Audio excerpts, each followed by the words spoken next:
آج کی ویڈیو میں ہم انبیاء کرام علیہ السلام کا شجرہ نسب دیکھیں گے، خصوصاً ان 25 انبیاء کرام کا جن کا نام قرآن مجید میں واضح طور پر ذکر کیا گیا ہے۔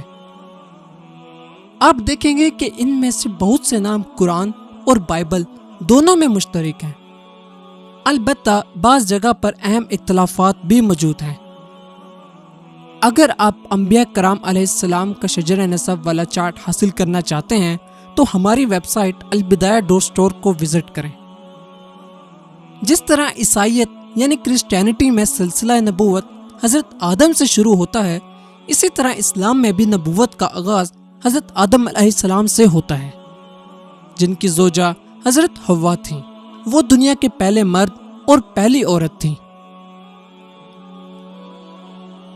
ایک اہم فرق یہ بھی ہے کہ اسلامی شجرے میں شامل تمام 25 شخصیات کو نبی مانا جاتا ہے، جبکہ بائبل میں لفظ نبی صرف مخصوص شخصیات جیسے حضرت موسیٰ ان کے لیے استعمال ہوتا ہے۔ اسلامی روایات کے مطابق حضرت آدم اور حضرت حوا کے ہاں 2 مرتبہ جڑواں بچوں کی پیدائش ہوئی۔ ایک بیٹے کا نام قابیل تھا جس کی جڑواں بہن اقلیمیہ تھی، اور دوسرے بیٹے کا نام حابیل تھا جس کی جڑواں بہن لبودہ تھی۔ حضرت آدم علیہ السلام نے قابیل کا نکاح حابیل کی بہن سے اور حابیل کا نکاح قابیل کی بہن سے طے کیا، لیکن قابیل اس فیصلے پر ناراض ہو گیا کیونکہ وہ اپنی ہی جڑواں بہن سے شادی کرنا چاہتا تھا جسے وہ زیادہ خوبصورت سمجھتا تھا۔ یہی حسد اور دیگر وجوہات آخر اس بات کا سبب بنی کہ قابیل نے اپنے چھوٹے بھائی حابیل کو قتل کر دیا۔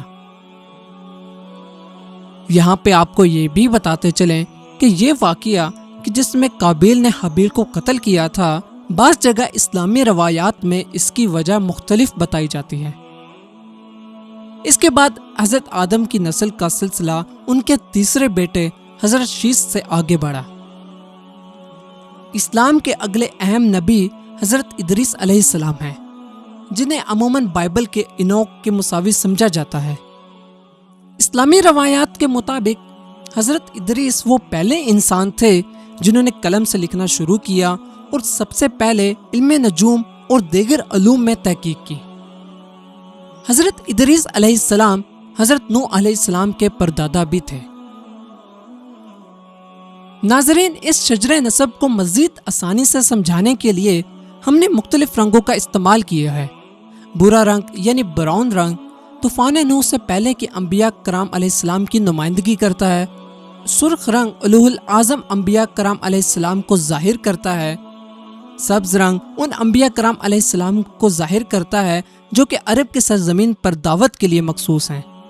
نیلا رنگ ان انبیاء کرام علیہ السلام کی نمائندگی کرتا ہے جو کہ بنی اسرائیل کی طرف بھیجے گئے تھے، جبکہ سنہرا رنگ دیگر انبیاء کرام علیہ السلام کو ظاہر کرتا ہے۔ آپ نے یہ شاید دیکھا ہوگا کہ میں نے حضرت نوح علیہ السلام کا خانہ پہلے کے 2 انبیاء کرام علیہ السلام سے بڑا بنایا ہے، اور اسی طرح بعد میں حضرت ابراہیم علیہ السلام، حضرت موسیٰ علیہ السلام، حضرت عیسیٰ علیہ السلام اور حضرت محمد صلی اللہ علیہ وآلہ وسلم کے خانے بھی بڑے بنائے ہیں۔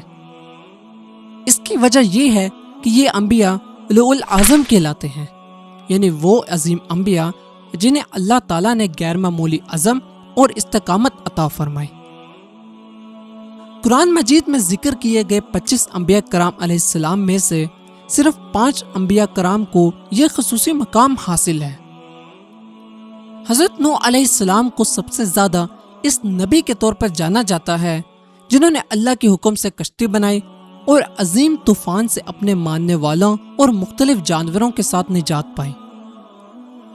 بائبل اور قرآن مجید کے بیان میں ایک اہم فرق یہ ہے کہ قرآن پاک کے مطابق حضرت نوح کے 4 بیٹے تھے، جبکہ بائبل میں صرف 3 بیٹوں کا ذکر ملتا ہے۔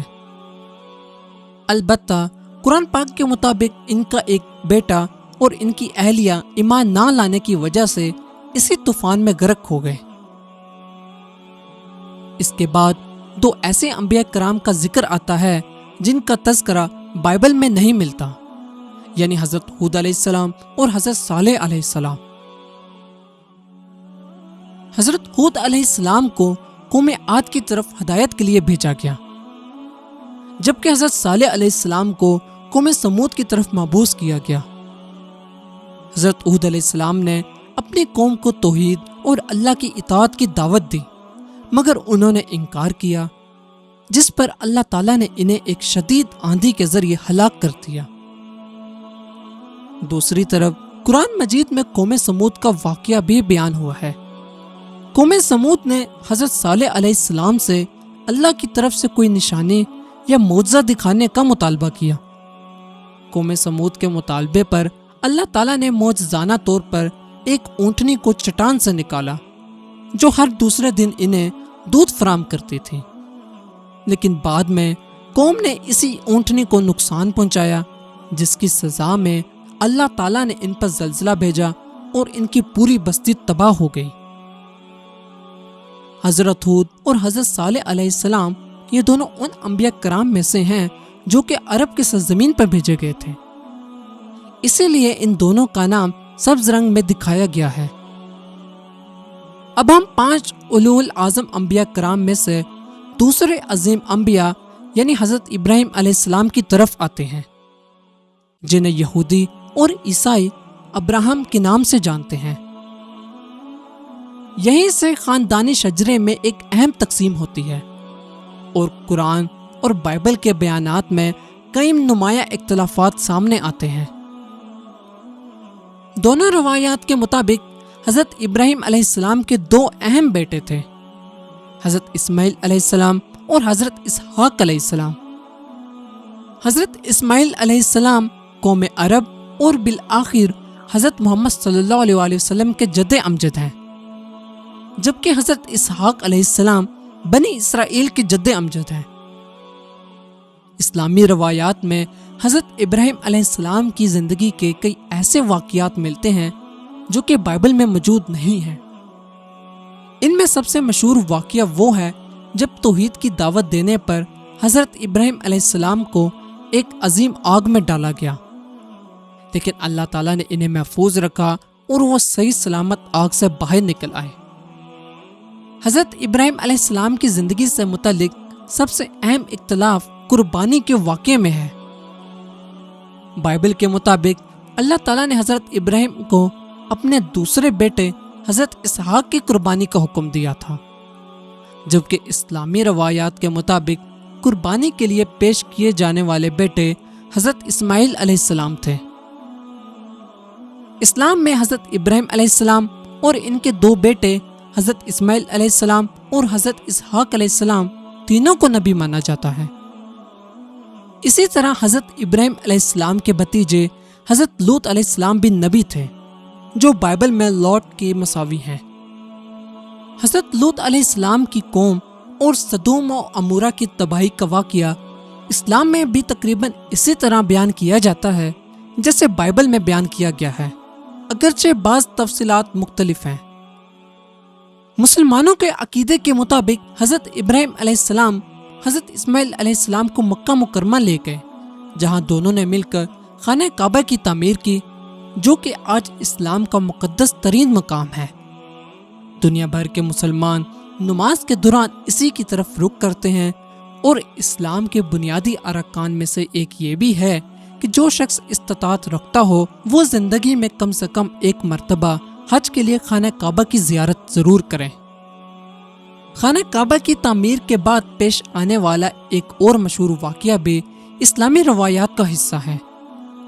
جب حضرت ابراہیم علیہ السلام حضرت ہاجرہ اور حضرت اسماعیل علیہ السلام کو مکہ مکرمہ میں چھوڑ کر واپس جانے لگے تو حضرت ہاجرہ نے پوچھا، ہماری دیکھ بھال کون کرے گا؟ حضرت ابراہیم علیہ السلام نے جواب دیا، اللہ ہماری کفالت کرے گا۔ بعد میں جب ان کے پاس پانی ختم ہو گیا تو حضرت ہاجرہ پانی کی تلاش میں صفا اور مروہ کی پہاڑیوں کے درمیان 7 مرتبہ دوڑی۔ جب وہ واپس حضرت اسماعیل علیہ السلام کے پاس آئیں تو اللہ تعالیٰ نے معجزانہ طور پر ایک چشمہ جاری فرما دیا جو آج آب زمزم کے نام سے معروف ہے۔ اسی واقعے کی یاد میں آج بھی حج اور عمرہ کرنے والے مسلمان صفا اور مروہ کے درمیان 7 چکر لگاتے ہیں اور آب زمزم پیتے ہیں۔ اس کے بعد آنے والے تمام انبیاء کرام حضرت اسحاق کی نسل سے ہیں، سوائے حضرت شعیب علیہ السلام کے اور حضرت محمد صلی اللہ علیہ وسلم کے۔ حضرت اسحاق علیہ السلام کے بعد ان کے صاحبزادے حضرت یعقوب آئے، اور پھر حضرت یعقوب کے بعد ان کے بیٹے حضرت یوسف علیہ السلام آئے۔ انگلش میں حضرت یعقوب علیہ السلام کو جیکب اور حضرت یوسف علیہ السلام کو جوسف کہا جاتا ہے۔ حضرت یوسف علیہ السلام کی خصوصیت یہ ہے کہ قرآن مجید میں ان کی پوری زندگی ایک مسلسل اور مکمل داستان کی صورت میں بیان کی گئی ہے، بلکہ سورہ یوسف قرآن پاک کے سب سے مفصل اور خوبصورت داستانوں میں شمار ہوتی ہے۔ مجموعی طور پر حضرت یوسف کا واقعہ بائبل میں بیان کردہ قصے سے کافی حد تک ملتا جلتا ہے، اگرچہ قرآن مجید میں چند اضافی تفصیلات بھی موجود ہیں۔ حضرت یعقوب علیہ السلام کے 12 بیٹے تھے، جن میں حضرت یوسف ان کے سب سے زیادہ محبوب تھے۔ اسی وجہ سے ان کے دوسرے بھائی ان سے حسد کرنے لگے، اور آخر کار انہوں نے حضرت یوسف علیہ السلام کو ایک کنویں میں پھینک دیا۔ بعد میں وہاں ایک قافلہ ٹھہرا جو کہ انہیں وہاں سے نکال کر مصر لے گیا، جہاں انہیں غلام کے طور پر ایک شخص کے ہاتھ فروخت کر دیا گیا، جسے قرآن مجید میں العزیز کہا گیا ہے، جبکہ بائبل میں اس شخصیت کا نام پوتیفار ہے۔ کئی برس بعد عزیز مصر کی بیوی حضرت یوسف علیہ السلام پر فریفتہ ہو گئی۔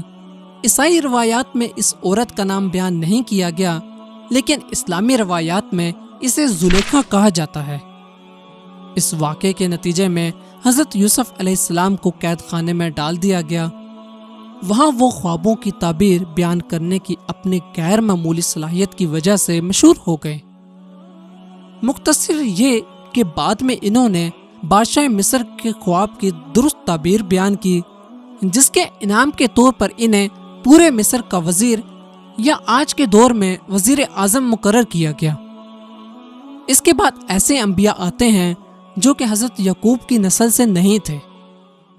اسلامی روایات کے مطابق حضرت ایوب علیہ السلام حضرت یعقوب کے بھائی عیسو کی نسل سے تھے، جنہیں بائبل میں جوب کہا جاتا ہے، جبکہ حضرت شعیب علیہ السلام حضرت ابراہیم علیہ السلام کے دوسرے بیٹے مدین کی اولاد میں سے تھے۔ یہ بات دلچسپ ہے کہ اگرچہ اسلام کا ظہور جزیرہ عرب میں ہوا، لیکن قرآن پاک میں ذکر کیے گئے 25 انبیاء کرام میں سے صرف 4 انبیاء کرام نے عرب کی سرزمین پر حق کی دعوت دی۔ ان میں حضرت ہود علیہ السلام، حضرت صالح علیہ السلام، حضرت شعیب علیہ السلام اور آخر میں حضرت محمد صلی اللہ علیہ وسلم شامل ہیں۔ اکثر محققین کا خیال ہے کہ حضرت شعیب علیہ السلام وہی شخصیت ہیں جنہیں عبرانی بائبل میں جاترو کہا گیا ہے۔ وہ سرزمین مدین کے ایک بزرگ اور مذہبی پیشوا تھے جو جزیرہ سینا کے قریب واقع تھی۔ حضرت شعیب علیہ السلام کے صاحبزادے حضرت صفورہ بعد میں اسلام کے عظیم نبی حضرت موسیٰ علیہ السلام کی زوجہ بھی بنی۔ حضرت موسیٰ علیہ السلام ان 5 اولو اعظم انبیاء کرام علیہ السلام میں سے تیسرے نمبر پر ہیں، اور قرآن مجید میں سب سے زیادہ ذکر بھی انہی کا آیا ہے۔ قرآن مجید میں حضرت موسیٰ کا نام 135 مرتبہ آیا ہے، جو کسی بھی دوسرے نبی سے زیادہ ہے۔ حضرت موسیٰ علیہ السلام کو انگلش میں موسیز کہا جاتا ہے۔ حضرت موسیٰ اور ان کے بھائی حضرت ہارون کا تعلق بنیادی طور پر بنی اسرائیل کے مصر سے خروج کے مشہور واقعے سے ہے۔ اس ویڈیو میں اس پورے واقعے کی تفصیل بیان نہیں کروں گا، کیونکہ زیادہ تر لوگ اس سے پہلے ہی واقف ہیں۔ حضرت موسیٰ علیہ السلام ان 4 انبیاء کرام میں سے پہلے نبی ہیں جن پر اللہ تعالیٰ نے ایک آسمانی کتاب نازل فرمائی۔ اگرچہ قرآن مجید اسلام کی سب سے مقدس کتاب ہے، لیکن مسلمان باقی 3 دیگر آسمانی کتابوں پر بھی ایمان رکھتے ہیں، جن کا ذکر خود قرآن مجید میں بھی موجود ہے۔ ان میں پہلی کتاب تورات ہے، جو حضرت موسیٰ علیہ السلام پر نازل ہوئی۔ اسی نسبت سے حضرت موسیٰ علیہ السلام یہودیت کی سب سے اہم شخصیات میں شمار ہوتے ہیں، بلکہ عام طور پر انہیں مذہب یہود کے بانی کی حیثیت حاصل ہے۔ اب ہم قرآن مجید میں ذکر کیے گئے حضرت ذوالکفیل کی طرف آتے ہیں۔ قرآن مجید میں آپ کا ذکر 2 مقامات پر آیا ہے، تاہم آپ کی زندگی کے بارے میں تفصیلات بہت کم ملتی ہیں۔ اسی وجہ سے مورخین اور مفسرین کے درمیان آپ کی شخصیت اور زمانے کے حوالے سے مختلف رائے پائی جاتی ہے۔ بعض مفسرین آپ کو بائبل میں ذکر کیے گئے ایزیکیل سے منسوب کرتے ہیں، جبکہ دیگر اس سے اختلاف کرتے ہیں۔ البتہ قرآن مجید نے آپ علیہ السلام کو صبر کرنے والے نیک بندوں میں شمار کیا ہے، اور آپ کا نام ذوالکفیل ایک مفہوم ذمہ داری نبھانے والا یا عہد کو پورا کرنے والے کے طور پر بیان کیا جاتا ہے۔ اسلامی روایات میں آپ علیہ السلام کو حضرت ایوب علیہ السلام کے صاحبزادے کے طور پر بیان کیا جاتا ہے۔ اس کے بعد قرآن مجید میں 2 ایسی عظیم شخصیات کا ذکر آتا ہے جو نہ صرف اللہ کے نبی تھے بلکہ بادشاہ بھی تھے۔ یہ ہیں حضرت داؤد علیہ السلام اور حضرت سلیمان علیہ السلام۔ انگلش میں حضرت داؤد علیہ السلام کو ڈیوڈ اور حضرت سلیمان علیہ السلام کو سولومن کہا جاتا ہے۔ یہ دونوں حضرت یعقوب علیہ السلام کے بیٹے یہودا کی نسل سے تھے، جبکہ حضرت موسیٰ اور حضرت ہارون حضرت یعقوب کے دوسرے بیٹے لاوی کی نسل سے تعلق رکھتے ہیں۔ حضرت داؤد علیہ السلام کو اللہ تعالیٰ نے نبوت کے ساتھ عظیم بادشاہت بھی عطا فرمائی۔ قرآن مجید میں بیان ہوتا ہے کہ جب حضرت داؤد اللہ تعالیٰ کی حمد و ثنا کرتے تو پہاڑ اور پرندے بھی ان کے ساتھ تسبیح میں شامل ہو جاتے۔ اللہ تعالیٰ نے ان کے لیے لوہے کو نرم کر دیا جس سے وہ مضبوط زرہیں تیار کرتے تھے۔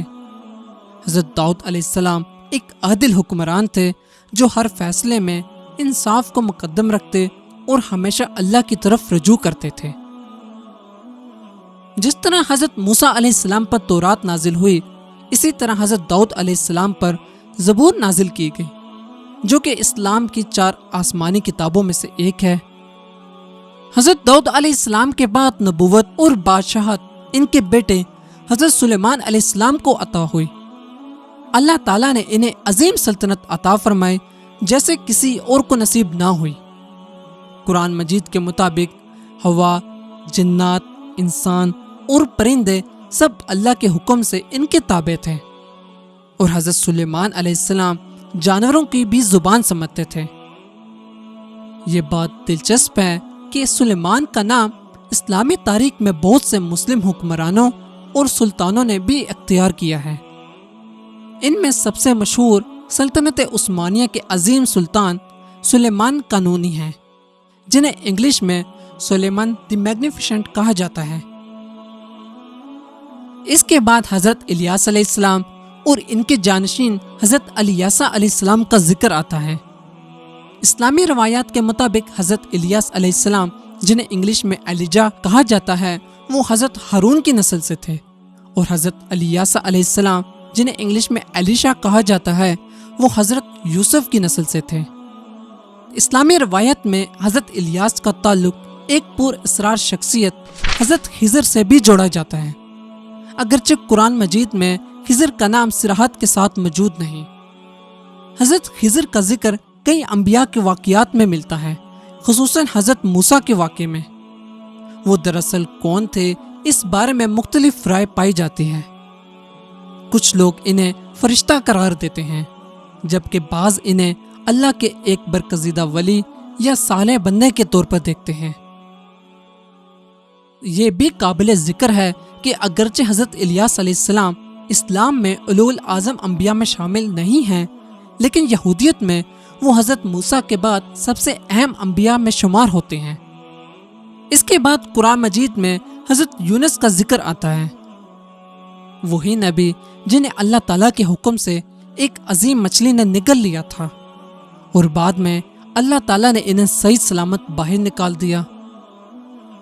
اس کے بعد ہم 3 انبیاء کرام تک پہنچتے ہیں، جو کہ حضرت زکریا علیہ السلام، حضرت یحییٰ علیہ السلام اور حضرت عیسیٰ علیہ السلام ہیں۔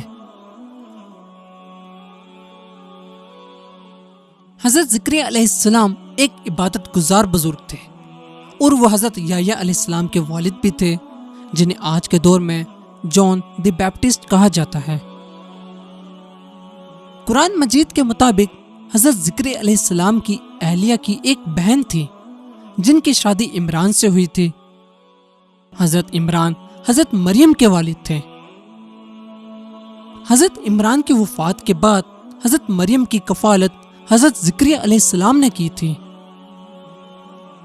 حضرت مریم کی سب سے بڑی فضیلت یہ ہے کہ وہ حضرت عیسیٰ علیہ السلام کی والدہ ہیں۔ اسلام کے مطابق حضرت مریم نے اللہ تعالیٰ کے معجزے سے کنواری ہونے کے باوجود حضرت عیسیٰ علیہ السلام کو جنم دیا، لیکن عیسائی عقیدے کے مطابق حضرت عیسیٰ کے والد خدا ہیں، جبکہ اسلام کے مطابق حضرت عیسیٰ کا کوئی انسانی باپ نہیں تھا، لیکن وہ اللہ کے بیٹے نہیں تھے۔ اب ہم اسلام کی سب سے عظیم اور آخری ہستی حضرت محمد مصطفیٰ صلی اللہ علیہ وسلم کی طرف آتے ہیں، جو 5ویں اولو اعظم نبی بھی ہیں۔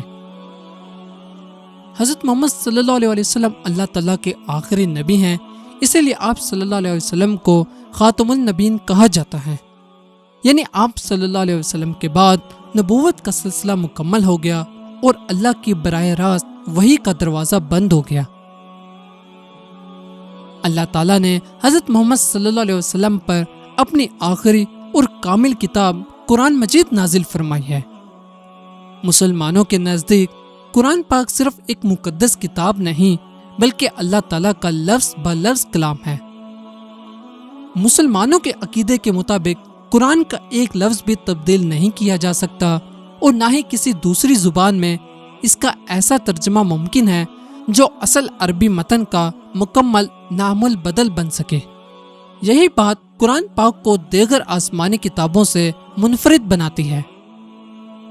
عام طور پر عیسائی اور یہودی بائبل کو اللہ کی ہدایت سے لکھی گئی کتاب مانتے ہیں، جبکہ مسلمان یقین رکھتے ہیں کہ قرآن محض الہام شدہ کتاب نہیں بلکہ اللہ تعالیٰ نے اسے لفظ بلفظ عربی زبان میں حضرت محمد صلی اللہ علیہ وسلم پر نازل فرمایا ہے۔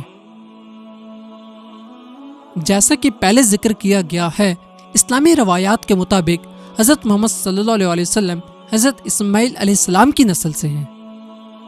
اگرچہ قرآن مجید میں آپ کا نسب تفصیل سے بیان نہیں کیا گیا، لیکن اسلامی روایات میں آپ کا سلسلہ نسب ایک بزرگ جد عدنان تک پہنچتا ہے، جنہیں حضرت اسماعیل علیہ السلام کی اولاد میں شمار کیا جاتا ہے۔ حضرت محمد صلی اللہ علیہ وسلم کی زندگی کا ہر پہلو اسلامی تاریخ میں محفوظ ہے۔ آپ کی پہلی بیوی کا نام ختیجہ تھا، جن کا تعلق قبیلہ قریش کے خاندان بنو اسد سے تھا۔ نبی کریم صلی اللہ علیہ وسلم کی 4 بیٹیاں اور 3 بیٹے تھے۔ بیٹیوں کے نام زینب، رقیہ، ام کلثوم اور فاطمہ، اور بیٹوں کے نام قاسم، عبداللہ اور ابراہیم۔ حضرت محمد صلی اللہ علیہ وسلم کی تمام اولاد حضرت ختیجہ سے پیدا ہوئی، سوائے حضرت ابراہیم کے جو کہ حضرت ماریہ سے پیدا ہوئے۔ آپ صلی اللہ علیہ وسلم کے تینوں بیٹے تو چھوٹی عمر میں ہی انتقال فرما گئے، لیکن 4 بیٹیاں جوانی تک زندہ رہیں۔ ان میں سے 2 بیٹیوں رقیہ اور ام کلثوم کی شادی تیسرے خلیفہ راشد عثمان ابن عفان سے ہوئی، اور چھوٹی بیٹی فاطمہ کی شادی حضرت محمد صلی اللہ علیہ وسلم کے چچا زاد بھائی اور چوتھے خلیفہ راشد علی ابن ابی طالب سے ہوئی۔ لیکن شیعہ مسلمانوں کے مطابق آپ صلی اللہ علیہ وسلم اور حضرت ختیجہ کی صرف ایک ہی بیٹی تھی، فاطمہ۔ اس روایت کے مطابق دوسری بیٹیاں دراصل حضرت ختیجہ کی بہن کی اولاد تھیں اور انہیں گود لیا گیا تھا۔ لیکن تمام مسلمان اس بات پر متفق ہیں کہ آپ صلی اللہ علیہ وسلم کی نسل حضرت فاطمہ سے چلی، جو کہ آج سید کے نام سے جانے جاتے ہیں۔ فاطمہ اور علی ابن ابی طالب کے 3 بیٹے اور 2 بیٹیاں تھیں۔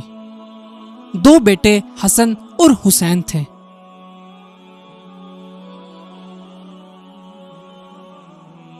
حضرت محمد صلی اللہ علیہ وسلم کے وصال کے بعد مسلمانوں کی قیادت خلفائے راشدین نے کی، جس کی ترتیب یوں ہے: حضرت ابوبکر صدیق، حضرت عمر فاروق، حضرت عثمان ابن عفان، حضرت علی ابن ابی طالب اور حضرت حسن ابن علی نے کی۔ لیکن شیعہ مسلمانوں کے مطابق حضرت علی ہی حضرت محمد صلی اللہ علیہ وسلم کے حقیقی اور بلا واسطہ جانشین تھے،